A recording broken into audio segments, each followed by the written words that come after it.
What does it mean to you when someone says, let your light shine? Be yourself and be who you want to be.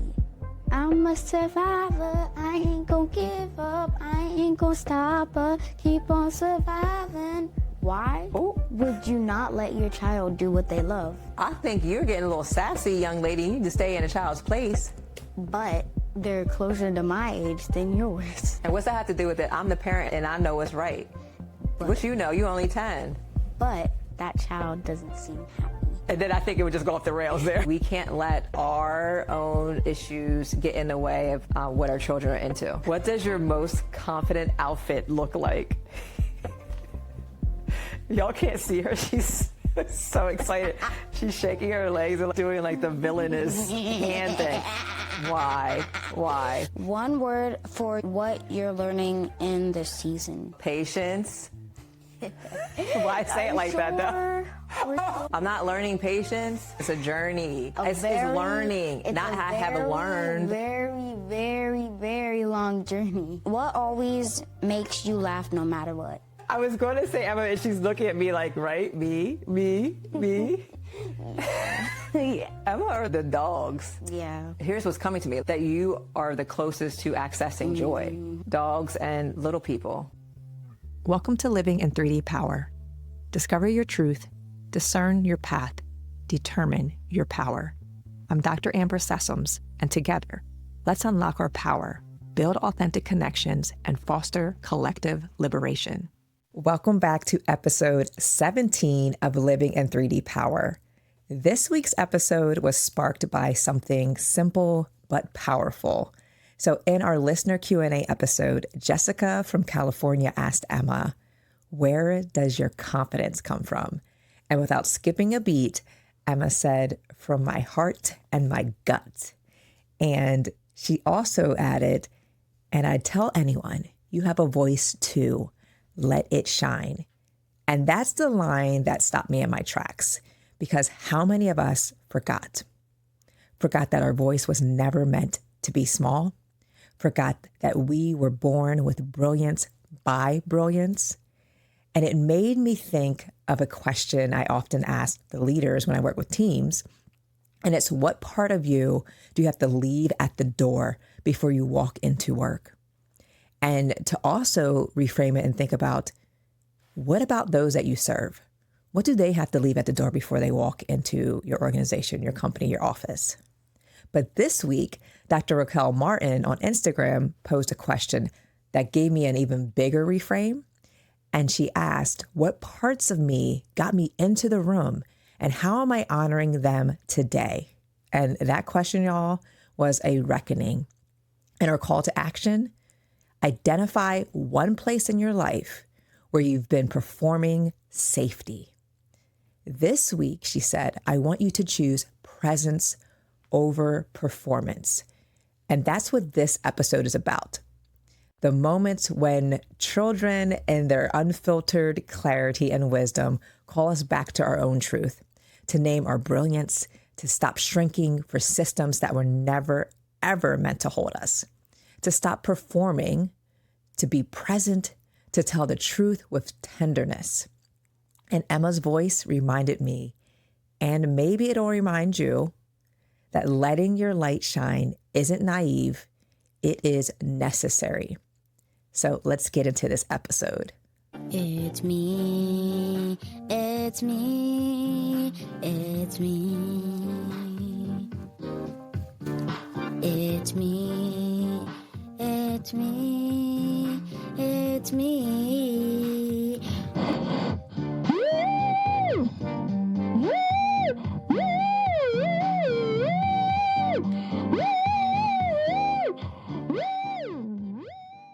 Hey, it's me, Emma. Welcome back to Living in 3D Power, and today we are going to be talking about shining your light. Shining your light. And I got this because you remember when you did your Q&A, you had a lot of questions come in, and Jessica, all the way in California, her question to you was, you have such a strong voice, Emma. Where does your confidence come from? And what would you tell someone who is feeling they are not good enough to speak up? And I loved your response because you were like, I think my confidence comes from my heart. You were like, my heart and my gut. I remember you made that motion. And you also said something I would say to a person that can't speak up is, you have a voice too, let it shine. So it made me think about, what are the ways that Emma shines her light? Yeah. And also because next Monday, y'all, we're going to be doing a live episode, which will air again on Wednesday, but she's going to be on stage, on the big stage at Am where? I missing school? Yes, you have to miss school. It's an educational trip. What better educational trip than to speak life to seventh graders? So the entire seventh grade girl community in School District of Lancaster, which is a neighboring city, you're going to be on stage with me. We're going to be doing a live episode and talking to the girls about freedom dreaming. So imagining that you are a 10-year-old talking to seventh graders, I think is amazing. It's an amazing opportunity. And again, it speaks to how you're using your voice and letting your light shine. And it doesn't matter what age you are, that people have been inspired by you. And they're like, oh my gosh. I had someone at church, I told you, right? Someone at church came up to me and she goes, oh my gosh, the episode where Emma was talking about being silent, she said, I showed that to a colleague and it just really resonated. So I just think it's so awesome that even young people and older people are saying, I really relate to what you are talking about. And Emma is so wise. And we always say, you've been here before. So the first thing, I thought we'd do something a little different today. We're going to do some rapid fire questions. So rapid fire means you have to be quick with a response. You can't think about it.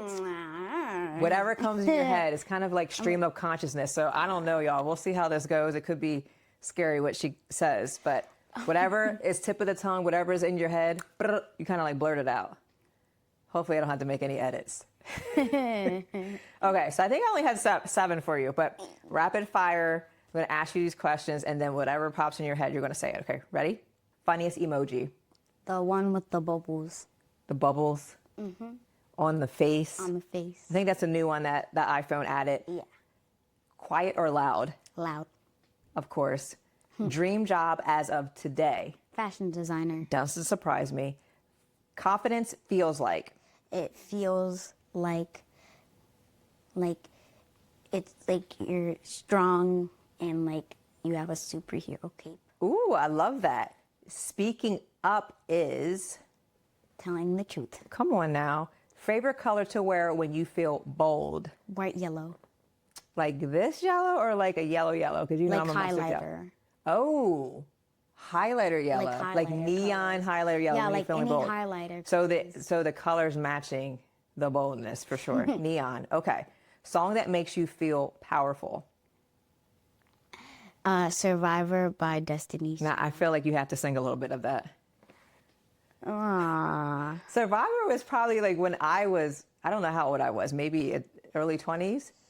I just find the year, but for you at 10 to know that song. What's the hook? I'm a survivor, I ain't gonna give up, I ain't gonna stop, keep on surviving. Okay, now that's a good mantra. I love it. I love it. I love it. I love it. Okay, so I think you have some questions for me. Let's see. I think you did that. Rapid fire was darn good. Let's see how you do. Nah, no, because I overthink. Like, I know, but I can't. Whatever comes in my head, boom. best snack to eat while thinking deep thoughts. You know, chickpeas in the air fryer with some avocado oil and some mashed avocado. What's your boldest outfit choice ever? I think recently at the Reese's party, I wore sheer lace pants, and all you could wear under it was like high-waisted underwear, but I wore a blazer over top, so that was bold. And then underneath it was kind of like a lacy brassiere bra, like crop bra. Your dad's like, where you going? But I went with your dad. Joy feels like? Butterflies all over. I don't know, butterflies in like lightness, like fluffiness. When I feel powerful, I usually... Oh, see, I'm thinking too long. When I feel powerful, I don't know, the first thing that came to me was talking. I want to talk about it. Or when I feel powerful, I'm on stage talking to people. I think that makes me feel powerful. One word your younger self would use to describe you now.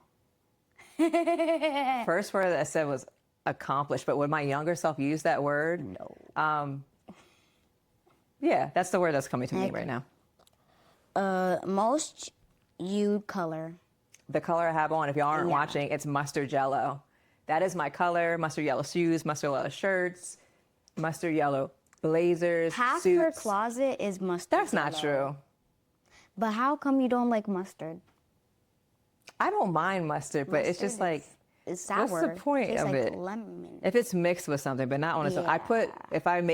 When I used to make hams, I would put the ground, like the mustard seed kind the on, mustard and then rub powder. that all over ham. That was good.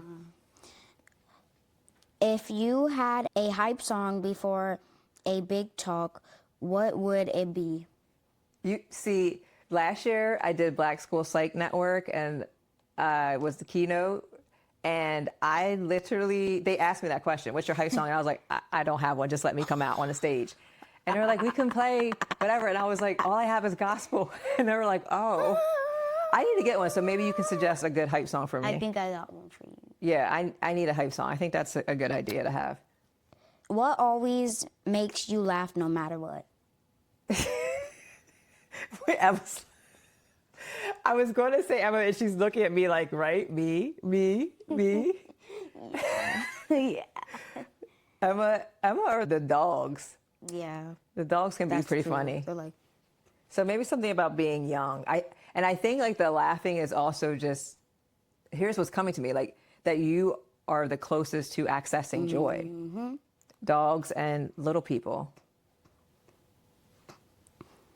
okay, next question. What's a phrase you say all the time that we tease you about? Oh, you're laughing because I don't know what I say, but I know when I was still in the schools, you know that plaque in my office where it says listen? One of the students made that for me for Christmas because I would always be like, listen. But I can't think of anything that I say now. Oh no, what do I say?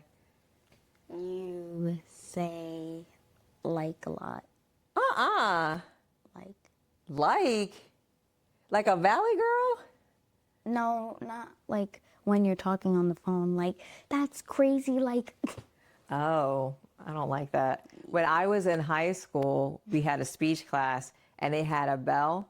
And every time you used a filler word, so like is a filler word, is a filler word, they would ding, ding.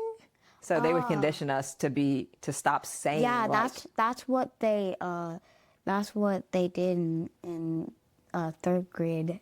This one teacher was like, when you said like or like when she calls on you and you're like She would ding you just for answering a no, question. she would be like next. Oh, wow. You never told me that. I'm like, were you doing a speech? No, I had to think about that. it was But just a regular phrase that I class. say, I don't know. I bet Daddy probably has a phrase that I say, I don't know. Probably. I don't. Maybe I don't anymore. I don't know. Probably not. The last one. One word for what you're learning in this season. Patience. Why say it like that, though? We're sure. It said learning. Dang, you trying to play me. I'm not learning patience. It's always something. It's like an evolution. It's a journey. I still need to work on it. It's learning, not I haven't learned. Very, very, very long journey.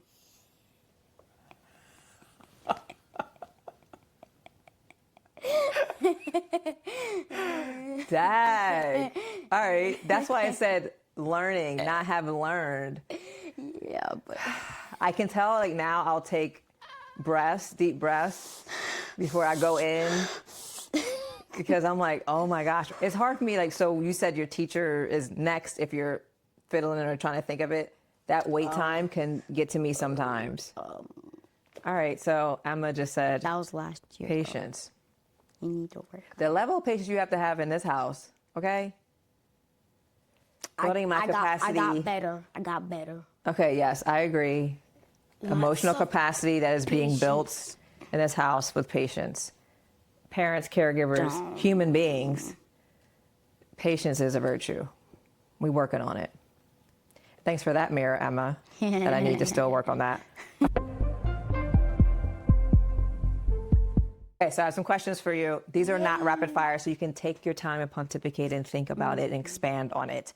But when did you first realize your voice mattered? In preschool. Preschool. Now, I ain't never heard, you know what? I might have been right there with you thinking that my voice mattered when I was young, because you were very much like me. But why did you realize that your voice mattered that early? As we were talking in the later episodes, like a couple months ago, we were talking about how one of my friends in preschool got not essentially bullied, but like It was racist. yeah. But I mean, it's hard though, because at that age, I mean, you're 3, but that's a learned behavior. But was that the student that didn't want to touch the other student's hand? Yeah. A white student didn't want to touch your black friend's hand. But so why did that help you realize you had a voice? Because I needed to stick up. So what did you do? Didn't I tell you? You did tell me. So is that what helped you realize you had a voice? Because you told me? And I think this is really important that you're bringing up, is like, if I tell my voice to someone that I trust, they believe me and then they act on it. So I think a lot of times what happens, and what we talked about last week and the week before, and which is why the colleague was saying, oh my gosh, I had to share this with someone because the silencing is real in our job right now. We can't say anything. That's what's happening. So if I say something, or something's happening on the job, or something's happening in my community, and it doesn't bring any type of resolve, or people don't believe me, I'm less likely to speak up again. So I think I'm giving myself a gold star for that, because I believed you. We did something about it. We talked through it. And you had a resolution. So I think that for you was a really good arc and pathway for you finding your voice. Good job, Mommy. Thank you. Thank you. All right. So what does it mean to you when someone says, let your light shine? Be yourself and be who you want to be. Yeah, because that question when you said before, you have a voice too, let it shine. So as part of being yourself, going with the other question is being yourself, there has to be some type of voice with that. Yes. Or you being able to speak your truth and be believed. So I love that. Be yourself. Yes. And I call myself the authenticity architect, because there's so many of us in this world that have to unlearn the ways we thought we had to belong. And I help people understand who they are, even at your age or earlier. It's the closest you're going to get to your authentic self, right? Before the world paints this picture that you should be, we had to do a job as adults and exposing you to things that show you who you are, that you're really passionate about, instead of saying, oh no, don't be like that, that's weird. Your weirdness is cool. No painting, no sketching. No painting, no sketching. Could you imagine if someone told you that? What would you do? Die. What did you say? You would die. I really no. And Emma's super dramatic, but I mean, what you're saying is true. So people have gifts and talents and interests that they see when they're young, or they want to explore when they're young. Like in the show we're watching. Oh my gosh, yeah. Well, I don't know names, so what's his name? I don't know. Now you're turning into me. So on the show, give them some backstory on that. So basically, there's this guy that loves to paint, and they're in like one of the episodes, this bully Definitely a bully. knocked him over on purpose Off a ladder. while he was painting, and then he broke his wrist, and he was like, "Oh, it's just an accident. I'm sorry." But what's the tie in there? Because is he a bully because he thinks it's weird that he's into art? I think I think that's part of it, because you remember in an early episode they were outside playing, because show is what, in the early 1900s? yeah. And they were playing some kind of ball, or like, you know, and he didn't want to, he was off to the side drawing, and they thought he was weird. So I think a lot of that, like, kids will tell you that you're weird, right? And sometimes you'll believe that. weird. But then he has really good friends that are like, no. Remember, he got so frustrated because after he broke his Yeah. wrist, He was it's like, hard for him to draw. And And she he took wa- it out of the fire. Yeah, he threw it in the fire. And she took it out. She's like, you got to keep going. But then they But went. then- They went. Dun, dun, dun. They went to a party. Like a gala, fancy party, flower party or something. Yes. And this artist was telling him about like what you should do and like when like To get his wrist stronger. Yeah, like- Is that why he had the clay? yeah. I remember That's you what she said, said. you were like, that's really good advice. I think it's so, I've never, like a 10-year-old is like, that's really good advice. But I think what I was saying for that part too is that she was speaking life into him. That especially as an elder, and she's saying, don't give up your dream, don't give up your gift. And I think that's the important part. And I was talking to, I forget, a friend, and she was saying something about her kids really into something. And I said, but sometimes as parents, we get frustrated because we need to work on our patience. And you're really into something and we might miss it. We might be like, we're frustrated because there's something on my couch right now, or like you're drawing on the wall, or all the things.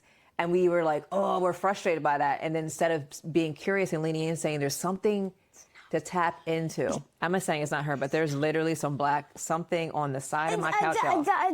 It's not Like, not me. Scribble on the It's side not of my me. couch. It's not me. That looks like a crayon.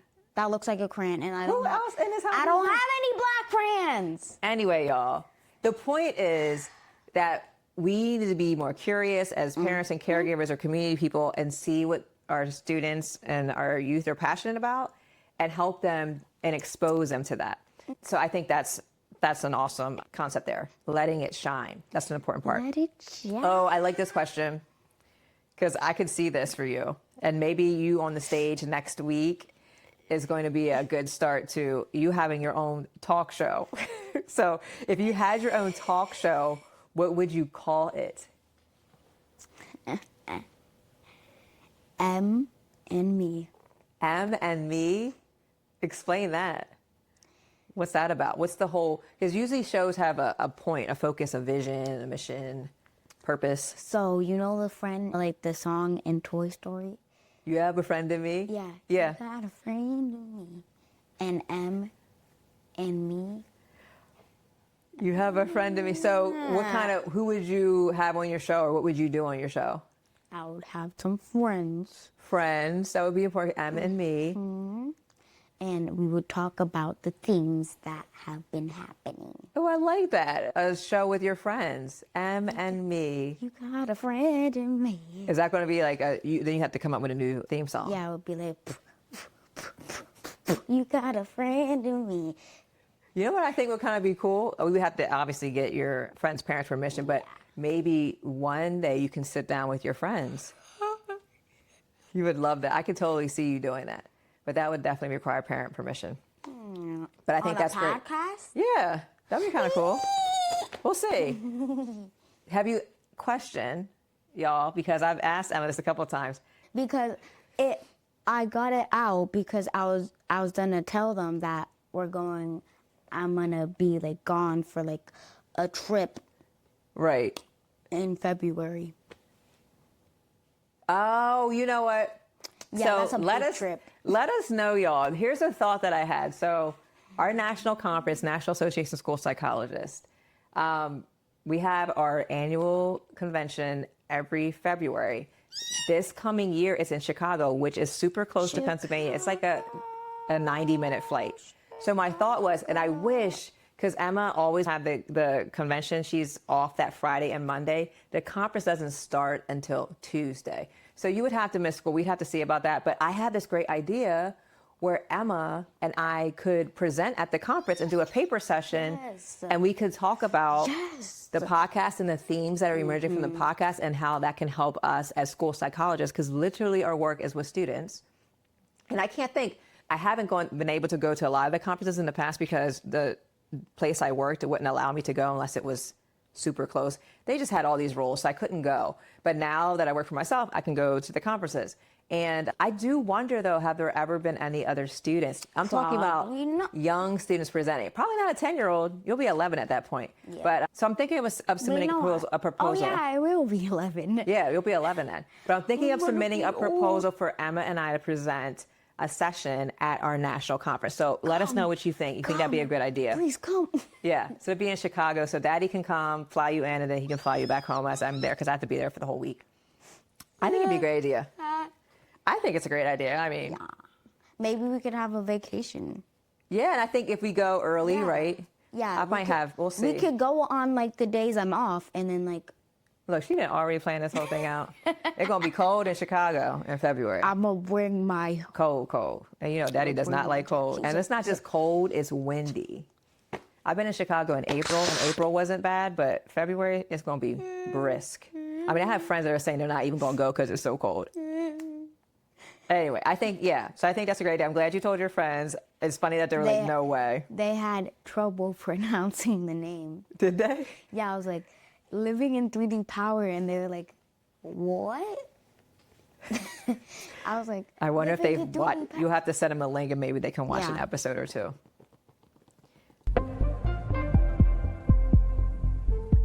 All right. Oh, here's a good question. So speaking of friends and being in school, if you were the principal for a day, what's the first rule you change? Dress code. Wait, I couldn't even get the whole question out. The dress code? Why? Because some people don't get to wear what they want to wear. What do they want to wear that they can't wear? Tank tops. Oh, you're speaking of like some people like Emma?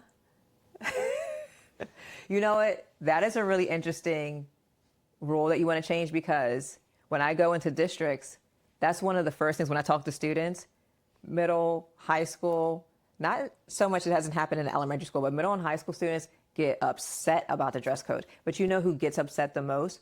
Girls. Because, It's unfair. ooh, why is it unfair? I don't know. Why do you think it's unfair? You said it. You said it like you knew. Because there's different types of dress codes for different types of people. Oh, yeah. I remember in high school, they went to task with the superintendent. And they were like, we were doing monologues or short stories. You know how we do the theater production? Having students tell stories, kind of like vagina monologues or these monologues where you're one-act plays or you're doing this whole short story. And one of the stories was about the dress code. And the superintendent had to pre-approve all the stories. And she says, I'm fine with every single one of these except for dress code. And I just let my students advocate for themselves because they have a voice. And they said, oh, this absolutely needs to stay in because it's unfair because you're policing our female bodies and not the boys' bodies. So what usually happens with dress codes and why it's typically unfair is that we'll create these dress codes for women because we are saying that they're disruptive to the school day because boys can't control themselves because they're looking at their short shorts or their tank tops or midriffs. So it was a really powerful moment because the superintendent, who's a woman, had to really think about that because here's the weird thing. So when I was in schools, sometimes the administrators would come to me and say, can you talk to that girl about her outfits? So imagine this, you're in the hallway and it's not intentionally they're trying to be skeevy or weird, but they're looking, especially this is really big the beginning of the school year because it's still hot out. They're trying to enforce the rules. So they're in the hallway and they're looking at every girl, what they have on. And I remember girls coming to my office being like, it is super weird that administrators are looking at me like that, but it's because of the dress code. So when they had this conversation with the superintendent, she did change the dress code because of that. I mean, it was something like they couldn't even wear leggings. And that's all y'all wear now is leggings. That is true. I mean, my goodness, y'all don't even wear jeans. Leggings and hoodies. We wear jean shorts. I'm like, but yeah, so I think that's a really, like when you think about unfair and then the boys level of it, what are you really saying, the boys? With tank tops too and stuff like that, like they don't want your armpits exposed. I don't know. What do It's you just mean interesting. armpits exposed? We all have armpits. Imagine. Right, to have them exposed. I know when you usually go to a gym, they don't want your armpits out because then it gets all in the material and stuff. But these are just some rules, and it's like, who made the rules? Why did you make the rules? Yeah. And are these fair? I think those are valid questions to ask administrators. And I love that the youth were going to task with the superintendent saying, this is not fair. And they had a conversation, and she heard their voice and valued their voice, and they made some changes. And I think that's the point, right? You have a voice, let it shine. All right, so what would you say to a grown-up who doesn't let kids share their ideas? Wait, so you don't even have to say anything? You're just making a face? She's doing the typical... This is not that. Wait, and the finger. What is the... Let me think. Oh, you're thinking. Why Oh, would you not let your child do what they love? I think you're getting a little sassy, young lady. You need to stay in a child's place. But they're closer to my age than yours. And what's that have to do with it? I'm the parent, and I know what's right. What you know? You only 10. But that child doesn't seem happy. And then I think it would just go off the rails there. Because I even got stuck in being like, I'm trying to put myself in a adult's perspective or a caregiver's perspective. If you came and literally said that, and I felt like this was very much me. This is very much something I would have done at your age. And it's valid, but you're advocating, you're sticking up for your friend. But to say they're not happy, that to me was like a little like, oh, well, how do you know they're not happy? Like, I think they're fine. And what usually happens is with people, they get defensive. What do you do when you get defensive? You lash out on the other person instead of thinking about what they're saying and take it to the heart. Because what you basically did is said that I'm a bad parent. You didn't say that, but that's what I would probably internalize and hear. You're saying I'm a bad parent. Oh. I'm not done. I have more to say. Of course you do. Have you even asked your kid what they like to do? my jaw. What you mean? Like, I don't even have anything to say because, yes, and it's too expensive, or like that is still, you can't be an artist. You can't be a fashion designer. Like, you know how hard it is to make it? You need to get a regular job and get you a pension. This world's crazy. Well, maybe you should get to know what they want to do more, like buy them the things they want at Marshall's or something. Oh. Fabric from Marshall's. Wait, y'all. I see how this just quickly turned into Emma easing her way into... No, not true. It's not true. It's not true. And so like, hey, mommy, I'd really like to explore my interests more and would like you to buy me some fabric. That's true. See, Joanne fabric. Kia said she has some fabric for you.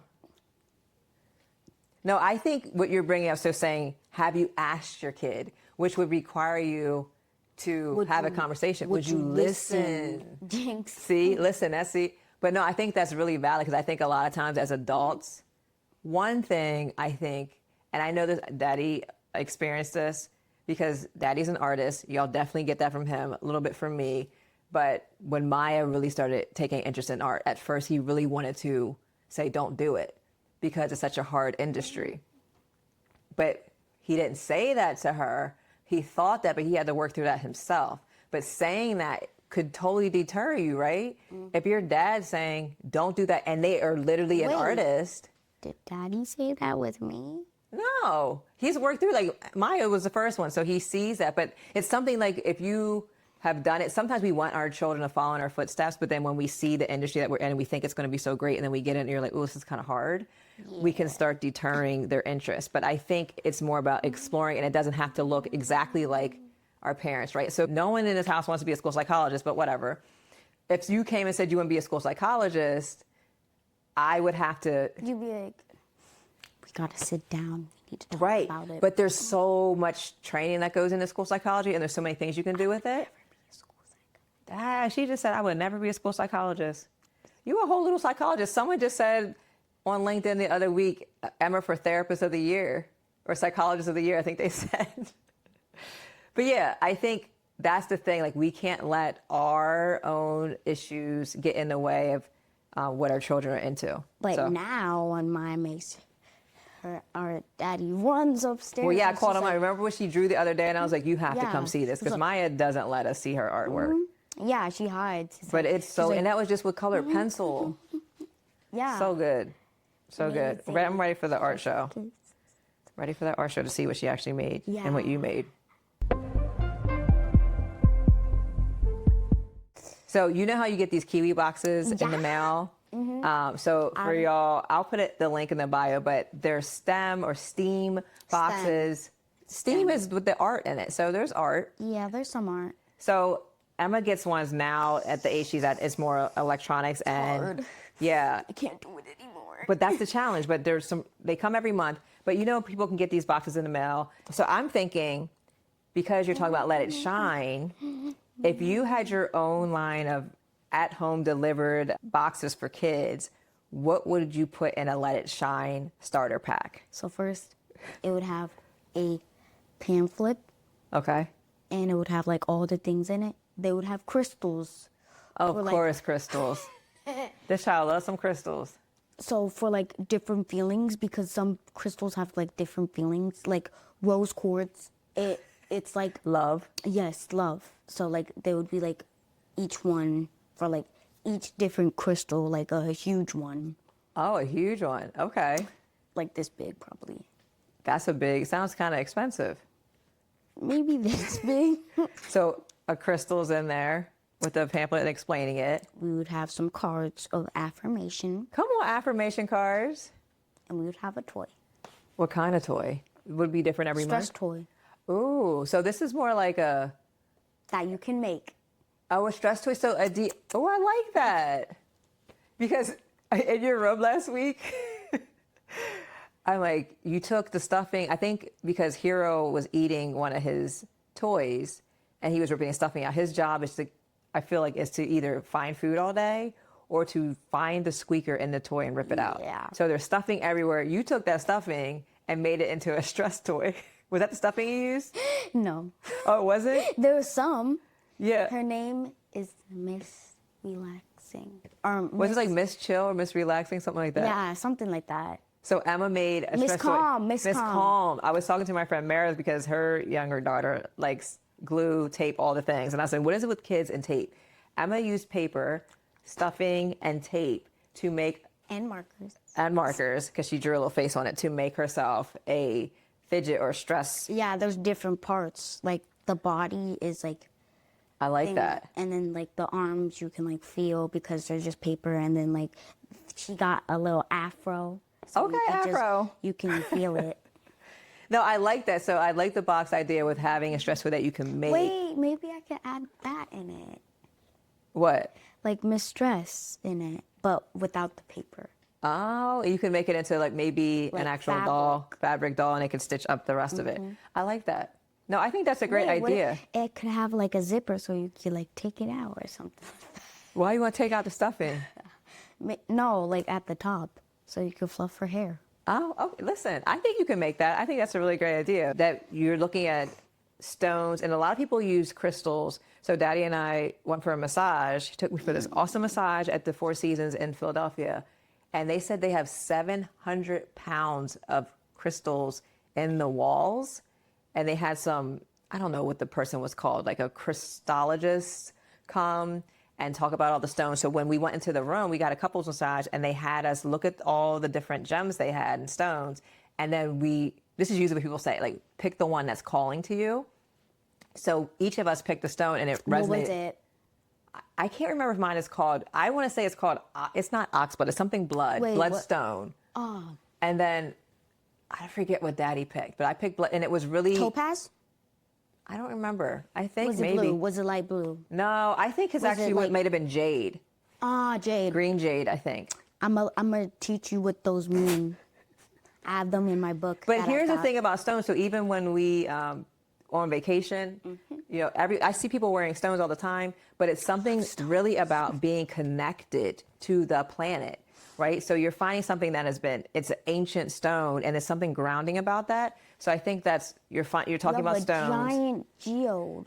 Yeah, This the geode, to find something inside. Like, those are super cool things. And they're talking about stress. So you're having a wellness kit, but actually adding a STEAM DIY component. Listen, anyone out there that's a developer or whatever, Emma has an idea that she's ready. She's ready. So her Let It Shine kit. Let it shine. And speaking of Let It Shine, because again, you want fabric so you can make your own designs. I love this question. So what does your most confident outfit look like? Y'all can't see her. She's So excited. She's shaking her legs and like doing like the villainous hand thing. Why? So the pants would be leather. They would have like a nice little flare.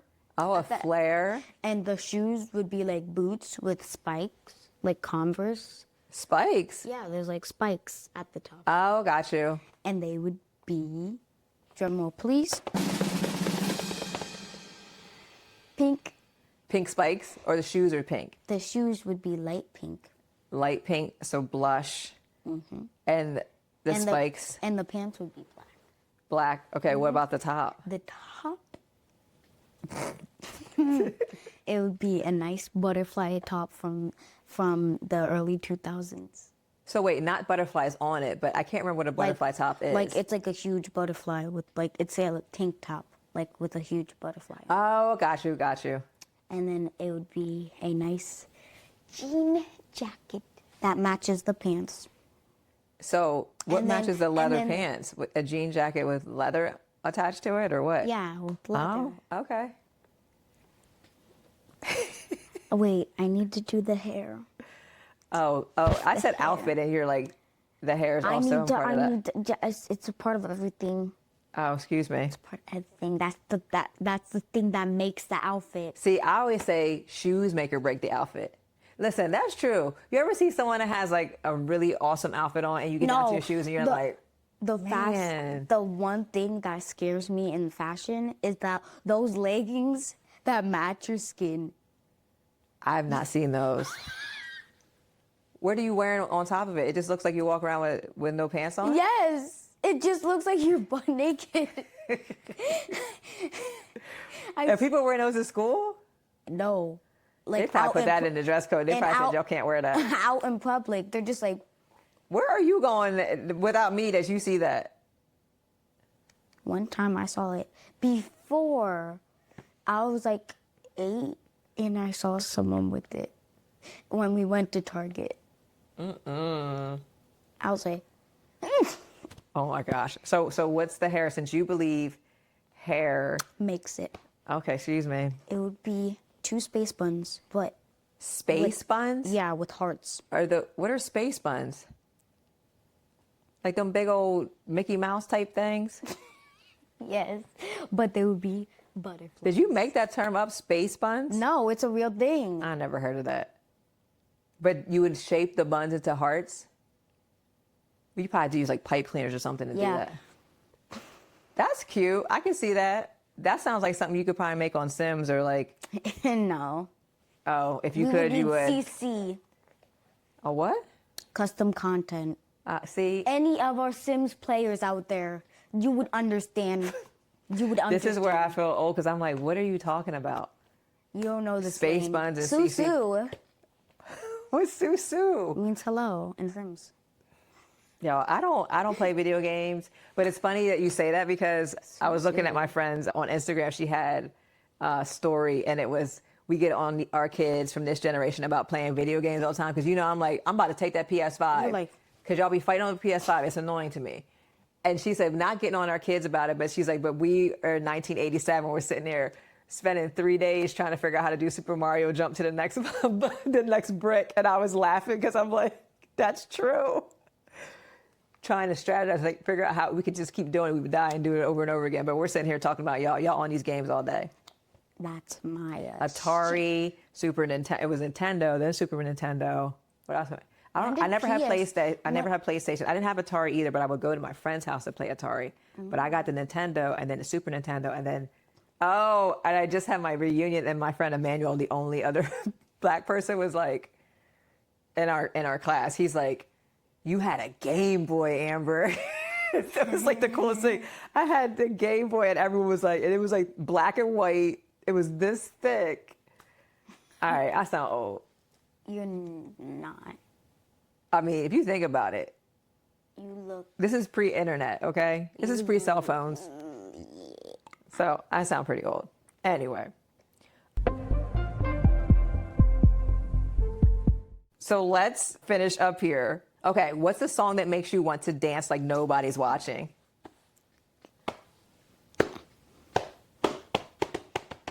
Oh, is this a drum roll again? No. Oh, it's I'm not a just drum roll? happy. Oh, you're just happy. Okay. Beauty and a Beat by Justin Bieber featuring Nicki Minaj. Beauty and the Beat. I could play it. Oh, you know what? If you play it, copyright infringement. I don't want to sing it though. You can't play because it's not gonna let us play it. You know what? I respect the copyright, y'all. But no, I do. So there is like a little hook on there. I can see there is a dance beat to that. Yeah. So that's not an old Nicki song, Minaj. but that's an older song. Justin. Do you know? I wonder what year that was. It wasn't early 2000. I'm trying to think how old he is. It was in the 2010s. 2017. You make that sound so old. That's not old. So about 7 years ago. Okay. I think that's a good one. And what do you like most about that song that makes you want to dance? The beat. The beat. It's something about the beat. If you don't have a good beat, I'm not dancing. Yeah, if you have like do do do.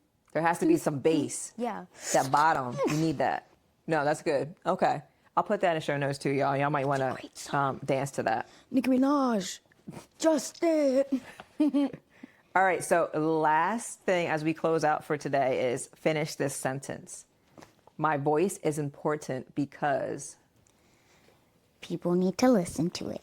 Come on, listen, because... Because it's important. It's important because you have a lot of wisdom. And I think you're realizing that. I think you said you realized it at 4, but because you keep using your voice and we center your voice and we're giving you an opportunity to talk, other people are seeing it. And it's inspiring other people. So I never want you to lose that. So again, we always appreciate your affirmations, your encouragement for Emma as she continues to use her voice and let it shine. Let it shine, let it shine, let it shrivel. Let it shrivel up? It's a song from the Lorax. Say let it shrivel up? No, like when they're trying to grow a tree and the mayor is like, and he's like, let it shine, let it shine. Well, no, it's let it die. Oh, no. But they're singing to let it shine? Or you just made that up? No, I just made that up to the beat. I was like... Not you taking to church, this little light of mine, and mixing it up with let it die. Oops. Let it shine, let it shine, let it... That's it. We're going to let it shine. This little light of mine. I'm going to let it shine. This little light of mine. I'm going to let it shine. Let it shine, let it shine. On that, y'all. See you next time. Let your light shine. Okay, that was such a joy-filled and deeply reflective conversation. From preschool stories of standing up to unfairness and racism, to what confidence feels like, and of course, it is wearing a superhero cape, to imagining what a Let It Shine box might look like for kids across the world. Emma really reminded us that having a voice has nothing to do with age or title. It's about knowing that you matter. It's about choosing to show up as yourself before the world tells you to shrink. She reminded me that being yourself and knowing who you want to be is not a performance or a prize. It's a gift. It is a birthright. And what I'm still sitting with is this. We don't teach emotional honesty by demanding that kids speak. We teach it by showing them that their voice will be held, that their truth, even when it's messy, is sacred. And yet, so many of us all are still moving through workplaces, schools, and systems that expect silence and call it professionalism. They reward compliance and call it excellence. But presence is power. And as Dr. Raquel Martin reminded us, identify one piece or one place in your life where you've been performing safety. So here's your invitation for this week. Say something that feels hard, but honest. Affirm a young person's brilliance before the world convinces them otherwise. And ask yourself, what might open up in my life if I finally let my light shine without apology? Let this be your practice, because when we stop performing safety, we start practicing liberation. And remember, Emma said, you have a voice too. Let it shine. Let's not just say that to our children. Let's believe that for our own selves. Now, so if this conversation stirred something in you, I hope you'll share it, leave a review, subscribe on Substack and YouTube, and keep joining us on this journey, because it isn't just about parenting, it's about leadership, it's about legacy, and it's about a kind of freedom that comes when we stop shrinking and start living in our 3D power. Until next time, y'all, keep shining by discovering your truth, discerning your path, and determining your power.